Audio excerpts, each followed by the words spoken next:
Our first speaker, who's going to set the stage with a short presentation, is Bryan Caplan, who probably needs little introduction. Gave the talk last night. Most of you probably know him. Professor of economics at George Mason University, author of many books, including Selfish Reasons to Have More Kids, The Myth of the Rational Voter, and most recently, Build, Baby, Build, the graphic novel.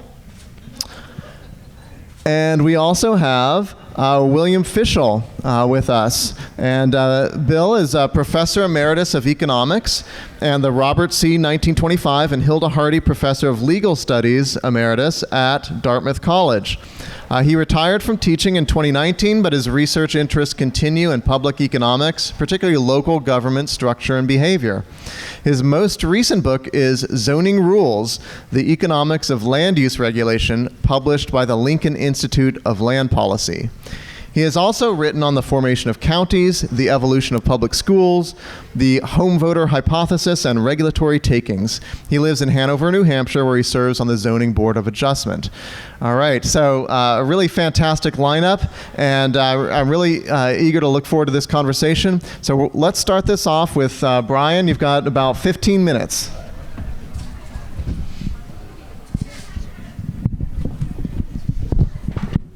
All right, thank you very much, everyone. Fantastic to be back, and I'm going to be over here so I can see my slides.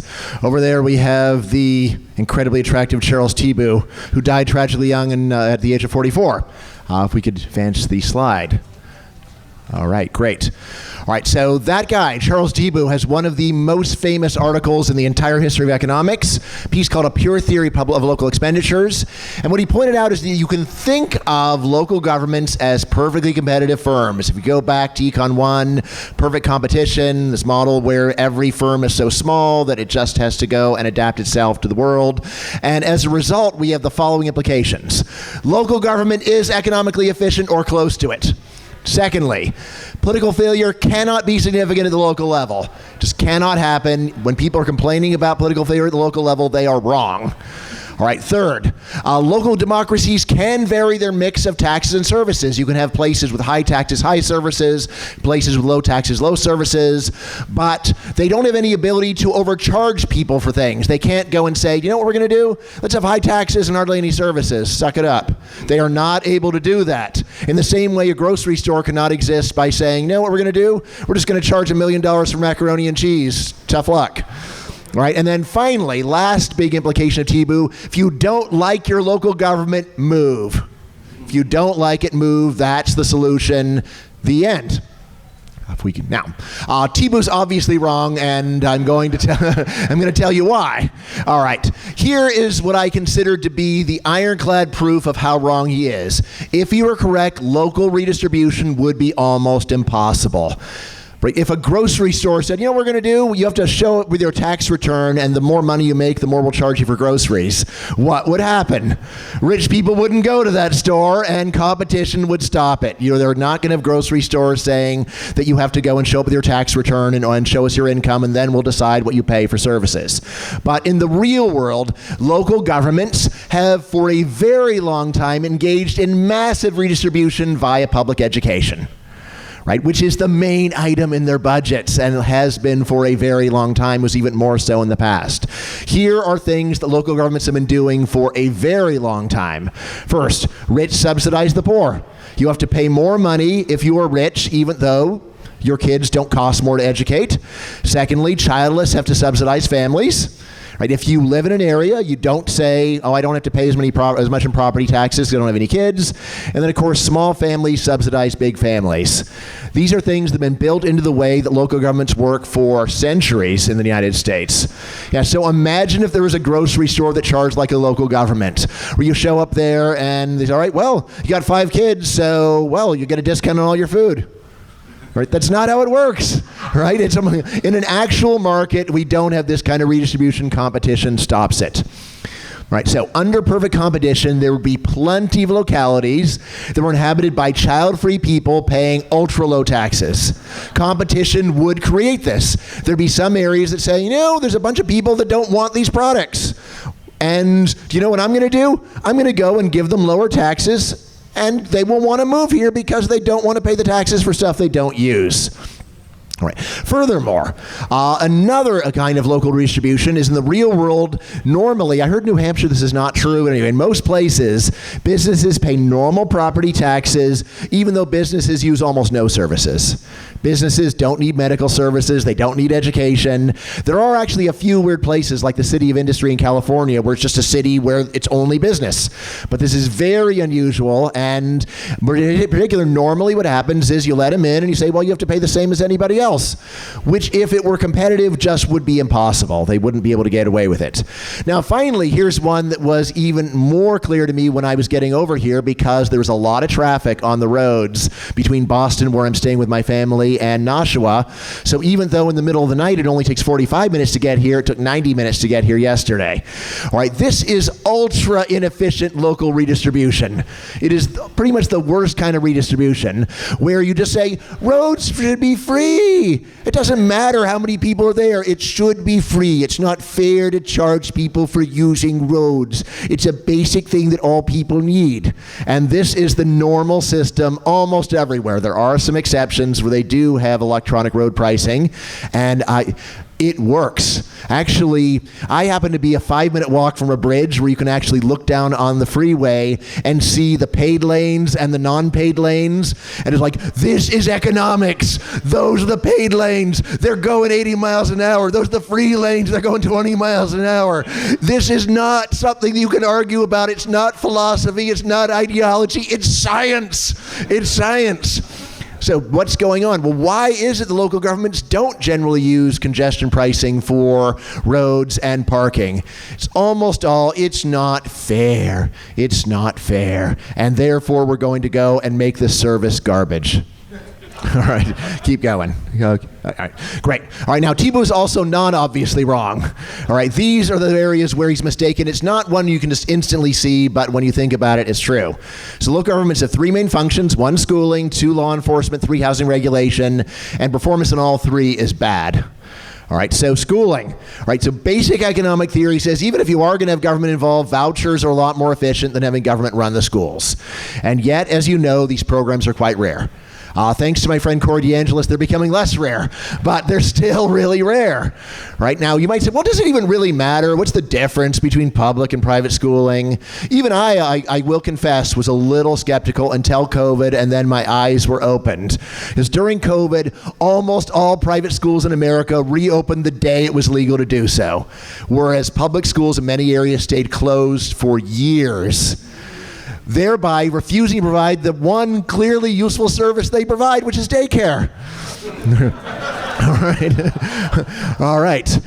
Furthermore, law enforcement. There's a lot of complaints you can have about law enforcement, but here's one that economists like. There's a lot of research saying that probability of punishment matters more than severity.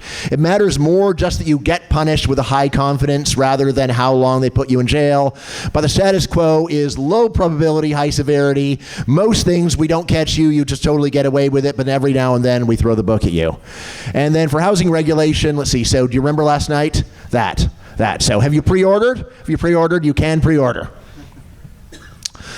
All right, so where does Thibault go wrong? How could he be wrong? The logic seems pretty compelling, actually. Right, so where is he wrong? So first problem is what economists call imperfect competition. It is just not true that subpar local governments instantly lose all their residents.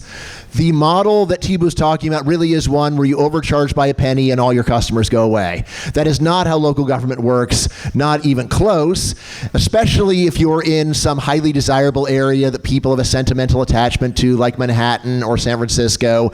You can go and raise the price a lot, and a few people leave, but most people sit there grumbling and saying, it's so terrible here, but we love it, so we're not going to leave. All right, now second problem. This one is, in my view, really the heart of things. Non-profit competition is much less vigorous than for-profit competition. There is this strange idea that even many economists have is, well, you just need a lot of competitors. It doesn't really matter what their incentives are. Like, no, it matters tremendously what their incentives are. Think about this. Suppose that I announce the Bryan Caplan Marathon. It's the Bryan Caplan Marathon, and what are the awards of the Bryan Caplan Marathon? I give you a little medal. Bryan Caplan marathon winner. All right, well, what are the running times going to be like? What will the athletic effort be like? The quality of the athletes in my zero incentive marathon? It's going to be ridiculous. Probably no one will show up for my marathon. It does matter what the incentives are. Say, look, we're admitting it. Like, even if a lot of people show up, if there's no actual reward, no money, no fame, how hard are people going to try? If you are a professor, every now and then you'll say, well, there's a quiz, but it doesn't count. It's like, yeah, then a lot of students won't even show up. Attendance is generally low in college, but they do show up for the exams. Somehow they know when the exams are, and they will drag themselves out of bed for that. Incentives do matter. Competition is not enough. People need to know that there is a reward for winning the competition, and this is what we do not generally see in local governments. They are standard nonprofits where the mayor of a city that doubles its property value, he might get re-election, but he does not get 5% of the increase in the property value. Now, third problem, political competition gives elected officials some incentive to consider. I totally agree. If everybody in your city hates you, that is bad for you as an elected politician. But here's the problem. Often the way that you become popular is by making things bad. Really? Like what? Well, if you were to go and say, let's go in and put in electronic road pricing, I think a big part of the reason it doesn't happen is that voters would be angry. It's not fair. I have to go and pay for these roads. They should be free. It's like, but you can drive on them now. Well, I don't see what that has to do with the tolls. But anyway, I'm really mad. I just had breakfast with Ed Glazer over at Harvard. So he has a famous paper on the Curley effect. You guys have heard of Mayor Curley of Boston? Anyway, so Glazer's story is that Mayor Curley is a classic Irish-American demagogic politician. And then he realized, well, yeah, I could go and allow economic development, make Boston richer, but you know who's going to move in then? A bunch of WASPs. And are they going to vote for an Irishman like myself? No. It's far better to keep Boston nice and poor and Irish, where they love me, than to go and allow in a bunch of WASPs who will go and judge me and look down upon me. All right, so that's a story. And you can see this in local governments very often, where politicians might say, look, I understand this would be a better policy, but it would be really unpopular, so it'll be thrown out. It's better to do a bad job and be liked than to do a good job and do a good job and be hated.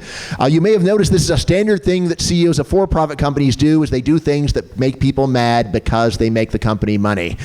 Other than Monty Burns, CEOs do not actually enjoy firing people. It's like, fire that man Smithers, so the sadistic glee. But it's one where it's like, well, I could fire 1,000 people and make another $10 million for myself, or okay, I guess I'll do it. And like, yeah, I'm not going to be Mr. Popular, but that's the way that markets work, and that's good. So I say, let's admit that we have a problem. Local governments have three main jobs. They do all three poorly: schooling, law enforcement, housing regulation. What I urge people to do is just stop writing local governments an intellectual blank check.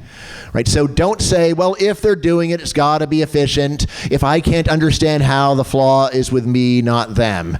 Right? Maybe the flaw is with you, but I think it's more likely to be with them. Now, I'm going to say, look, during COVID, I did really come to appreciate what I do consider the best argument for localism, and it's this: it just allows variation.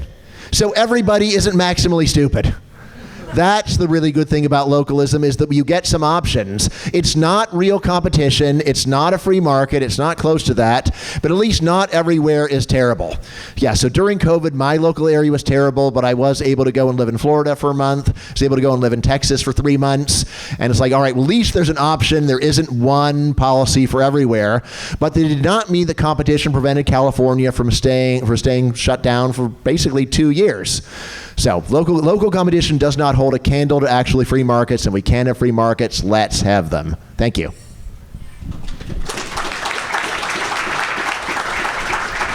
And now, Bill, to tell you how wrong I am.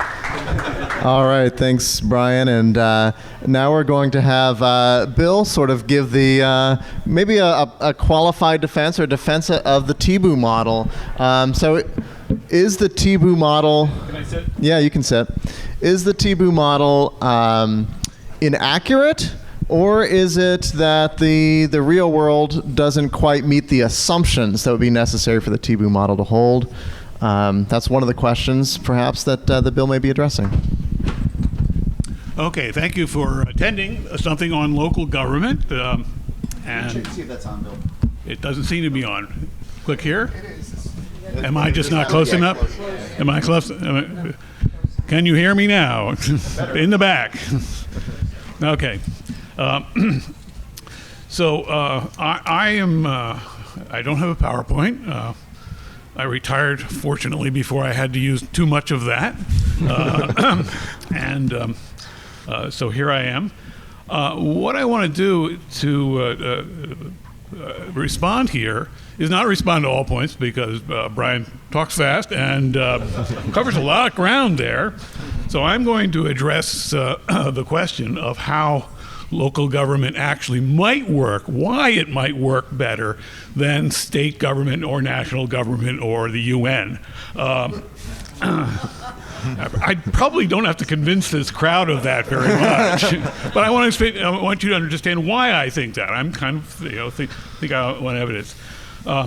So I taught economics class. One of my prize students, Brian Chen, is in the back there. He can vouch for me, not that it was a prize course, for many years. And one of the things I taught when I got to local public economics was something called the median voter model. And the median voter model says that if you line people up by certain characteristics that a local policy might affect. So, for example, line them up by their property values, their house values, from the lowest to the highest, or maybe their income from the lowest to the highest, and you have an election. The person in the middle that's relevant to those things, that affects those things, you have an election that's relevant, the person in the middle, the median person who votes, they do have to have some participation, is going to win the election. Okay, I think Bryan doesn't disagree with that. I think there's a lot of evidence that actually happens at local government. There's published evidence that happens. That if you line people up by that characteristic, and it seems to be a quite robust model out there. We can quibble a little bit about that, but there's quite a few papers that with people with statistical skills greater than mine, which is to say nearly every economist has done. And so I'm kind of convinced by this evidence. Of course, there's confirmation bias in all this, I know. After I was teaching this for a while, I looked at some of the evidence. I actually do look at statistics now and then. And I saw I live in Hanover, New Hampshire. I'm on the zoning board in Hanover, New Hampshire. Boo. Somebody's got to mitigate those guys, right? I'm the pro-housing guy on the zoning board. I'm open about this. I just not. And I looked at the census data for Hanover, New Hampshire, for the median house value, the one in the middle, and the median income. And I said, holy mackerel, I didn't say mackerel, holy mackerel, that's me. I'm the median voter in Hanover, New Hampshire. Wow. So I thought to myself, now I'm being a little fancy here, I'll go up to the select board, I'll go up to town hall and tell them they don't have to have town meeting. They don't have to have votes. They don't have to have school meetings. They don't have to do this, that, and the other. The bureaucracy still has to be there to carry it out. But the decision maker is me. Just ask me what I want, please. Well, of course, that's a fantasy. And after a while, I thought, why is that a fantasy? I like to unpeel these onions here. And so one of the things I thought about was, well, suppose I was made dictator of Hanover, New Hampshire. That's essentially what I'm asking for. How would I know what to do? Well, I'm a public finance economist, for Pete's sake. I know a lot of stuff. But really, I know a lot more than some other people. Here's what I tell when I am a zoning expert, okay? Here's what the average economist knows about zoning. It's the distance between my fingers. Here's what I know about zoning. That's what makes me an expert. But go from there to the end of the world and the other end of the world. That's how much there is to know about zoning. An expert is somebody who knows more than other people. So my problem is I need other people's information. I need other people to participate in this governance decision making. And so the question is, so I don't have enough knowledge, and I need to enlist other people. I need other voters. How am I going to enlist them to participate? So I thought about this for a while and thought, well, we do have voting. They do show up. Why do they show up? I agree with Bryan and my old friend Tony Downs. It's kind of irrational to go voting. Yet they do.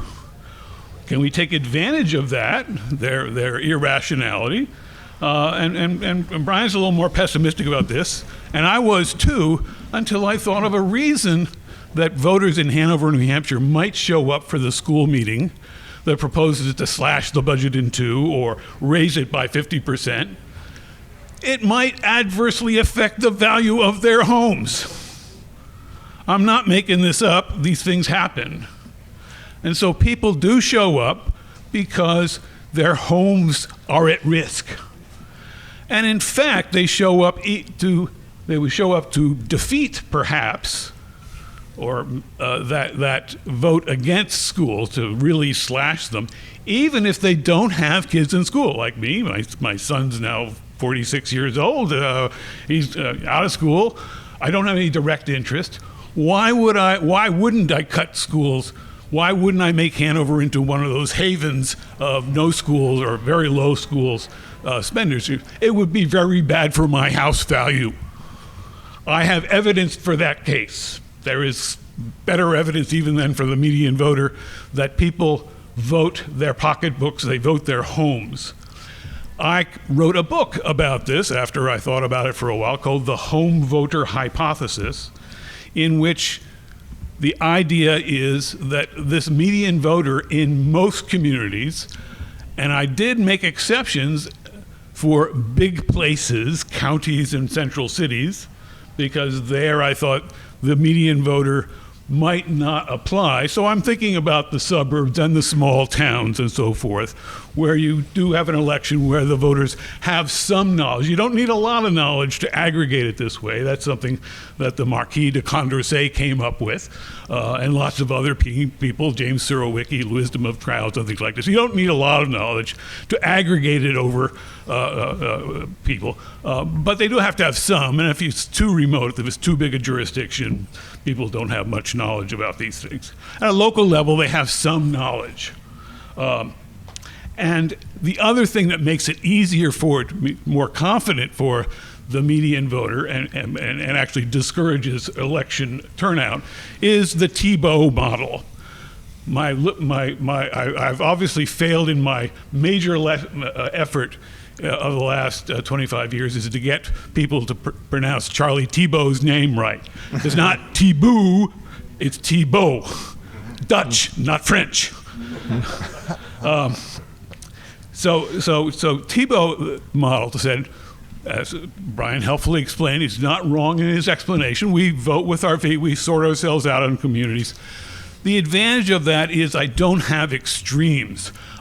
We don't have in Hanover a lot of people who want to cut the budget to zero, and a lot of people who want to maximize it beyond what sometimes I think they do, actually. They're on the high side of this. I was on the finance committee and looked at these things.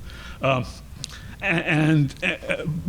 so it's simpler in some sense to have some confidence that people have sorted themselves out, that this voting mechanism will actually work. So the home voter says people who are interested in what happens because it affects their house. And it also makes them take the long view. So the town of Hanover is proposing making a bike lane, making extra bike lanes, and spending a fair amount of money on this. I ride my bike, but I'm getting old. I don't ride it that much anymore. And my doctor is probably going to say, yeah, why don't you just go walking, stay on their treadmill, whatever. Would I vote for this? My wife doesn't like to bike either. Would I vote for this? Well, I might, because it will increase the value of my house. People who come to and buy my house appraise my house will say, oh, this is a community that is catered to the current trend in bicycling and so forth, even though it snows a lot. Although, have you seen those fat-tired bikes? Really, you can bike in the snow, and so it gives me a long-term view. Thinking about my house makes me think about future generations. The drawback of this, and I'm going to close on this because there is time here, is because people vote their homes, they vote their homes because a lot of their assets, their biggest asset is their home. The equity in their home is a large asset for almost everybody who owns a home. And it's uninsurable. I've tried to come up with insurance schemes for this. Chip Case and Bob Schiller, people smarter than me, have tried to come up with it and didn't work. There's all sorts of moral hazard and identification problems and blah, blah, blah that the insurance people would say. And so people have this big risk, and they're excessively concerned about changes in their neighborhood as a result. Now, everybody likes the status quo, of course, but usually you can get people off the status quo by pointing to a reward, a tangible reward. And I found that's very difficult in local government. And I don't think it's because people don't pay any attention. I think it's because they pay too much attention and think about not just the expected value of this wonderful thing that the select board has proposed, but what is about the downside, or there's a risk that it might fail, end up being too expensive, almost always too expensive, and it will fail, and so they will be against it. This is particularly problematic in land use regulation, but I don't want to take away from the afternoon seminar here. So the home voter, I think, overcomes, to the extent practicable, the problems of decision making in local government. The last thing I'm going to say is I thought it only applied to little governments like Hanover, New Hampshire, and maybe even Nashua and so forth. But bigger cities, I'm sorry, Boston, it doesn't work. New York City, surely not. People have taken this model. It's actually got a lot of evidence built up around it and looked at New York City on certain issues and discovered, there are home voters in New York City. Even though only about 30% of New Yorkers own their homes, home voters are influential because they show up and can block a project or promote a project. So I think it's a more generally applicable model than even I thought of, but we can talk about more of it. Thank you.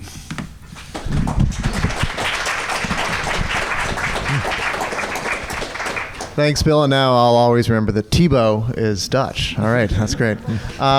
Well, I think what you brought up there, Bill, really invites the question, maybe even at the heart of this debate, are local voters significantly more rational than national voters? And I imagine you have some thoughts on that, Bryan. Let me throw that out to both of you.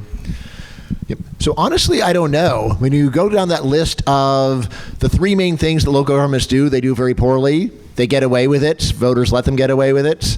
And then say, well, let's go and compare this to how bad people are at the federal level.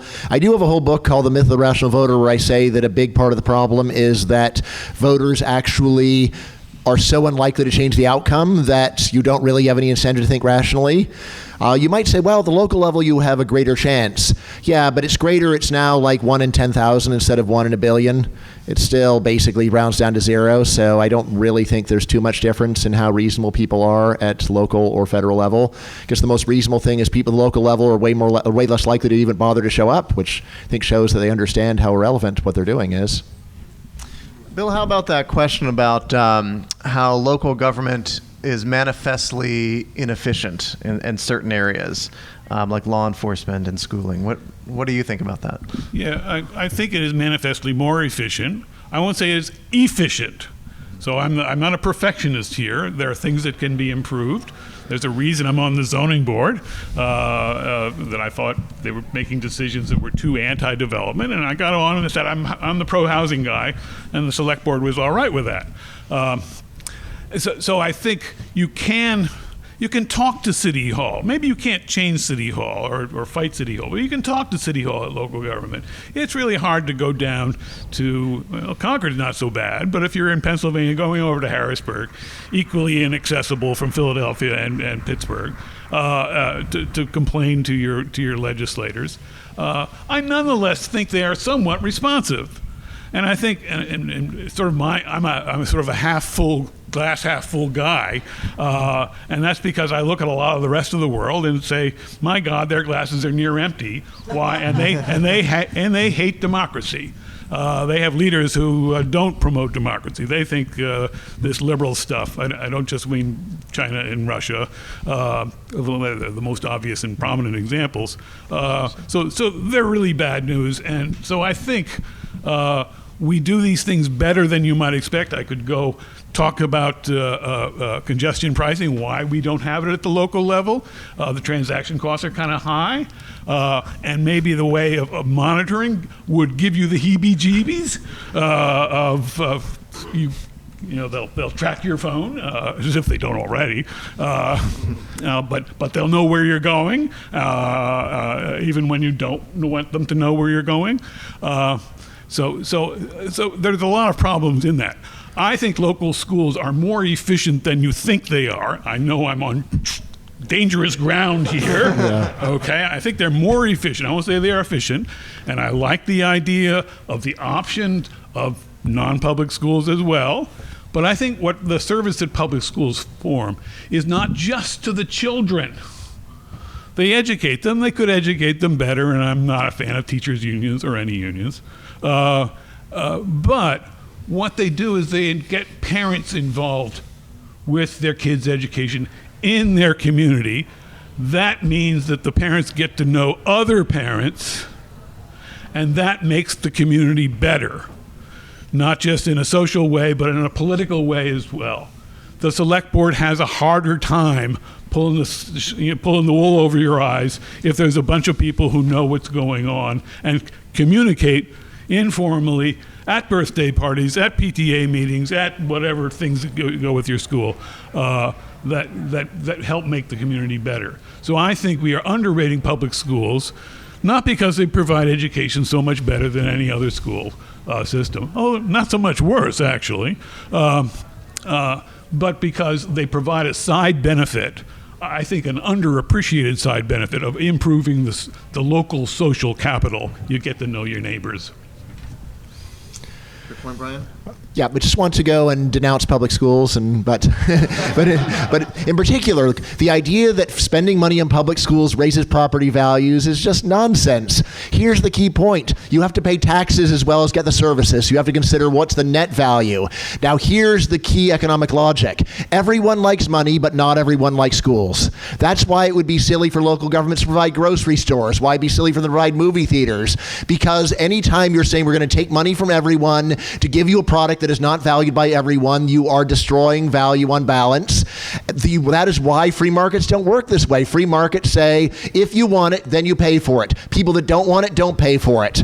If you were to go and if you were to take the model that we have for public education and expand it, everybody knows that would be a disaster. Why is it that we put up with things the way they are? Because we're just used to it. It's not because it's a good idea.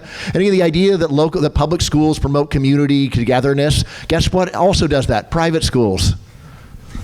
All right, we are getting close to time, so I did want to leave a little bit of time for Q&A. So one final question, and I have to choose this judiciously, but so I wonder, to what extent are the problems of local government actually problems of state government? You know, I looked at the history of education finance. In the 19th century, local governments actually charged for public school. Unless you were indigent. And then it was state governments that abolished that in the late 1800s.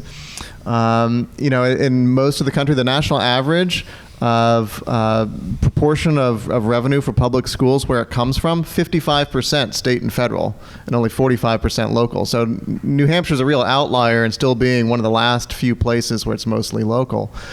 So I guess I wonder, is there a risk of a reverse nirvana fallacy maybe, where, you guys know the nirvana fallacy, right? When you're arguing with a socialist, they're like, compare the real free market to ideal utopian socialism. The roads are free and there's no traffic and rainbows and leprechauns cross your path, right?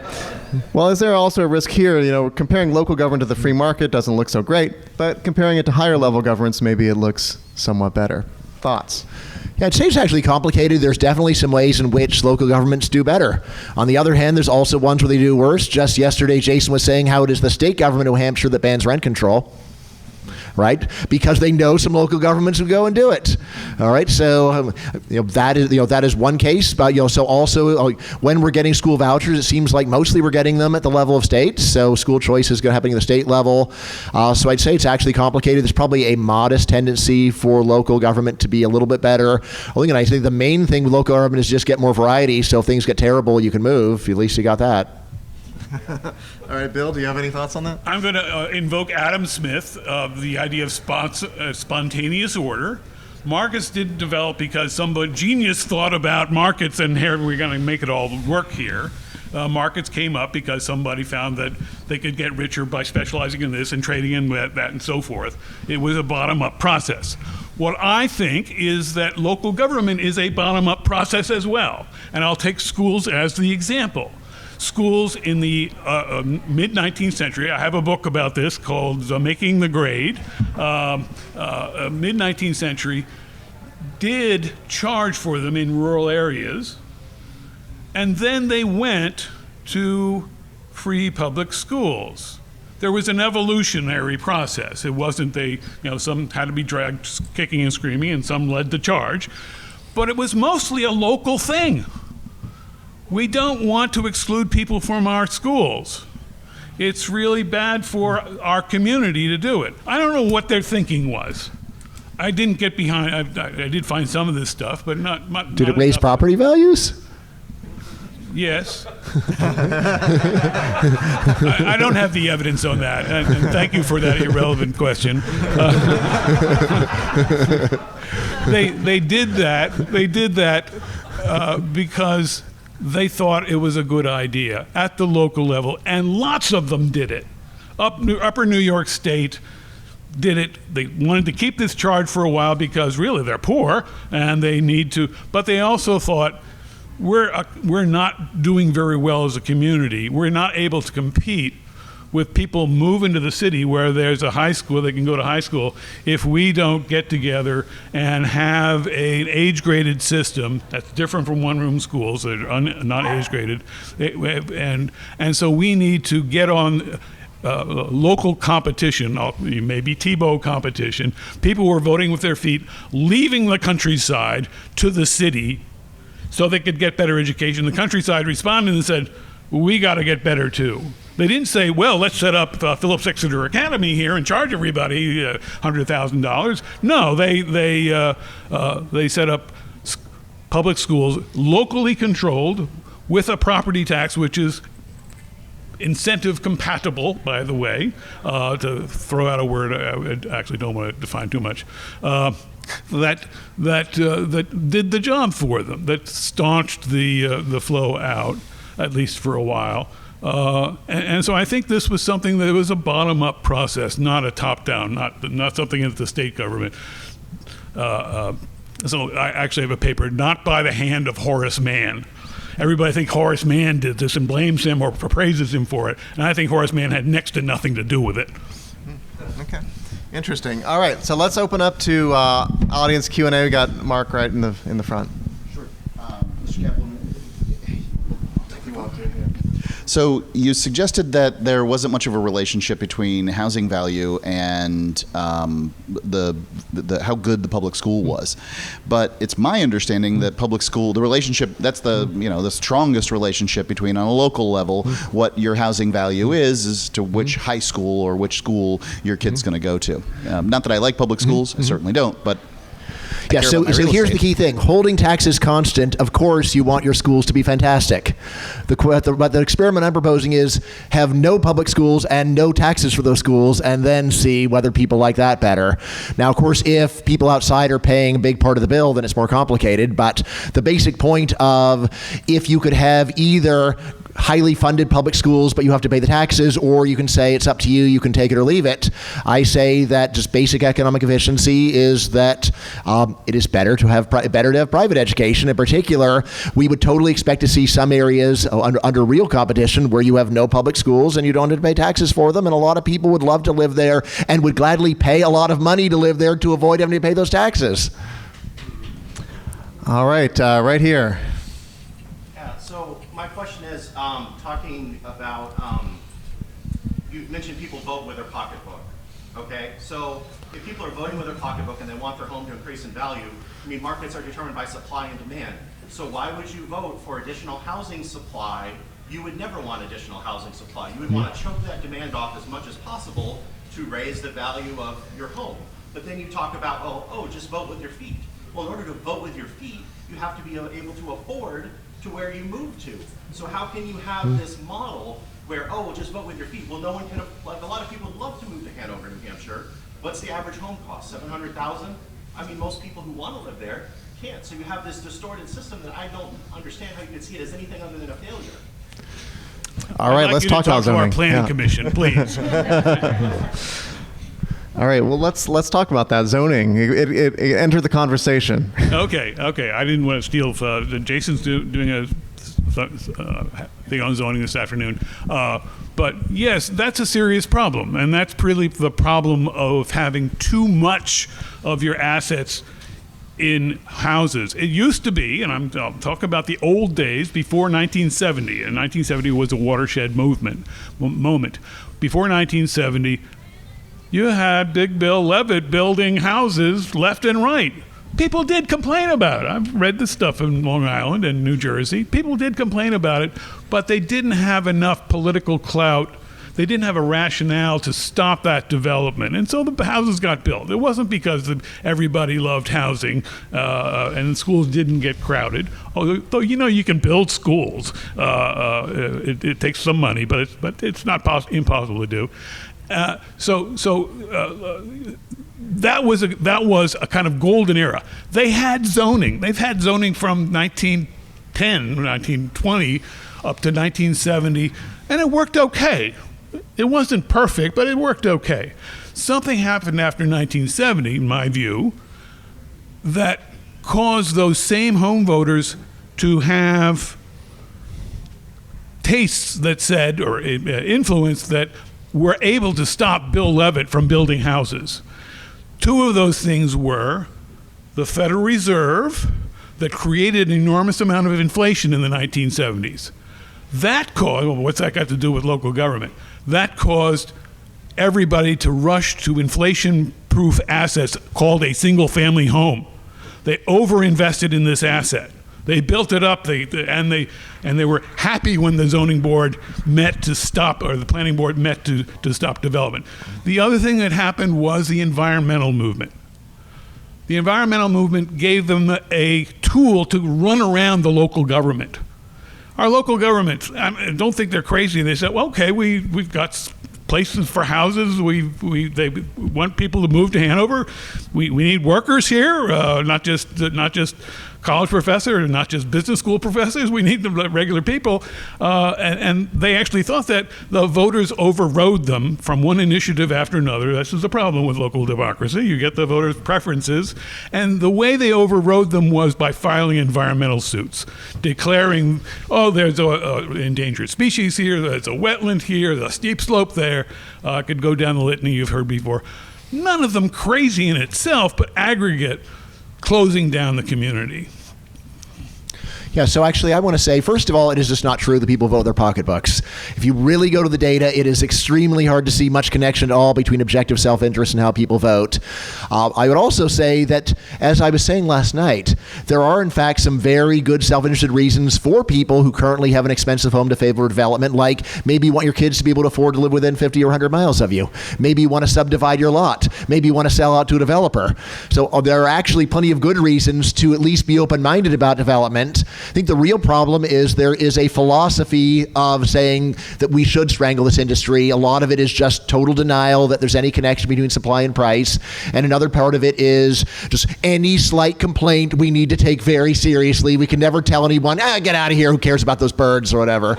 And that's another big part of the problem. But I don't think it's self-interest. The problem is an ideology of opposing free markets and not appreciating what they do for us.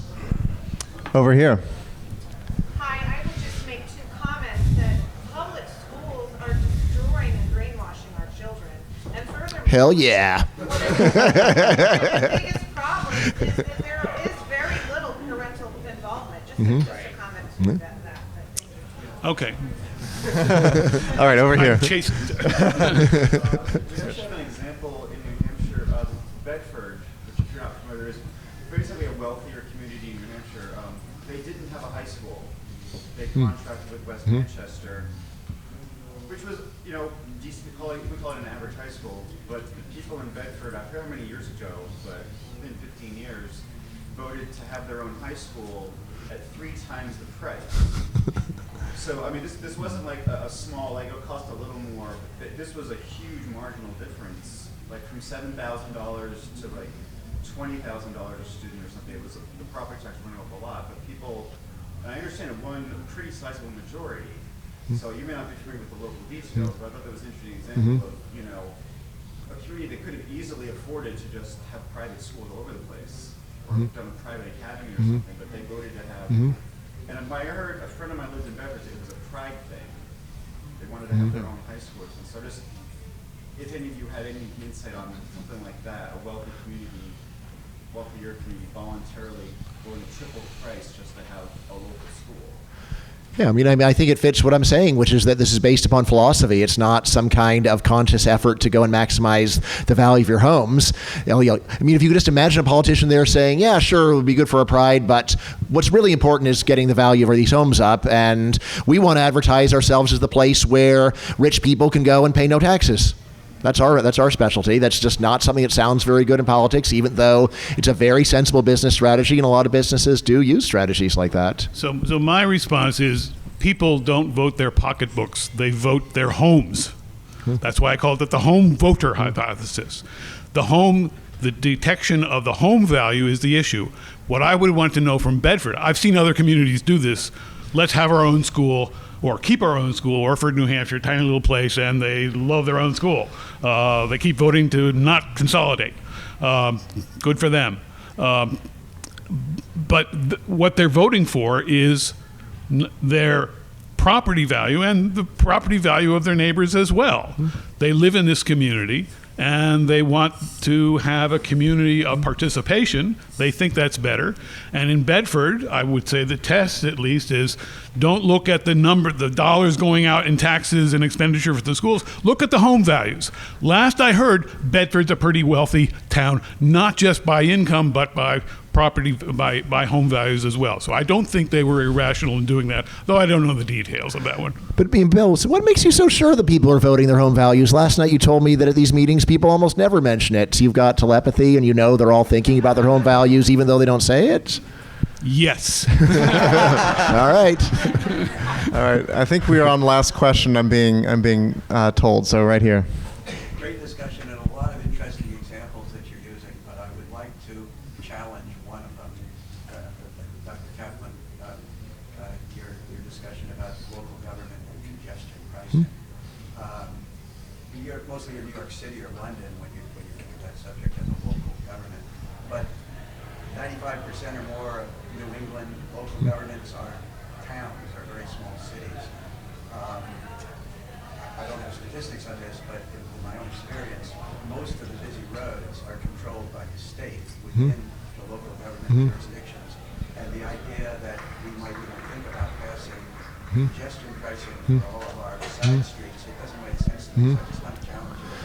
Right, so I'd say for local governments, at minimum, they could do parking, and that's often a common issue, right? And that's very local. I mean, even when there's the meters, it's very common that you don't adjust the prices based upon demand conditions, or you sell like at 25 cents with a 2-hour maximum. It's like, why isn't it like $1 and unlimited amount? Why not? So I mean, I think it's also true that for, like often when you do have tolls, it's true the state government has to get involved, but also the local government can either be supportive and say, we want this, please do it to us, or they can fight it. I think the normal thing is to fight it rather than to support it. So I think it is, I mean, yeah, but it's true when I was driving from Massachusetts to New Hampshire, I was thinking you guys were going to say, well, sure, New Hampshire could do it, but the problem is over in Massachusetts. That's where the congestion is, and like we got to get those bozos to go and do it. Argument, absolutely. Yes. But I'm Massachusetts. Yes. So parking, I just, very quick here, I wrote a paper called Free Parking at Christmas. Free parking at Christmas is not a tragedy of the commons, because I actually investigated why towns do it. And they do it for a fairly sensible reason. Because of this demand shift, they get their employees to park somewhere else so the shoppers can come in town. They say this all over the country. It's one of the great advantages of web. So it's not irrational for them to not charge for parking at exactly the right time, at exactly the time we economists think they should charge for parking. We are Scrooge, and it turns out that Bob Cratchit was right. All right, thank you both for a stimulating discussion. All right.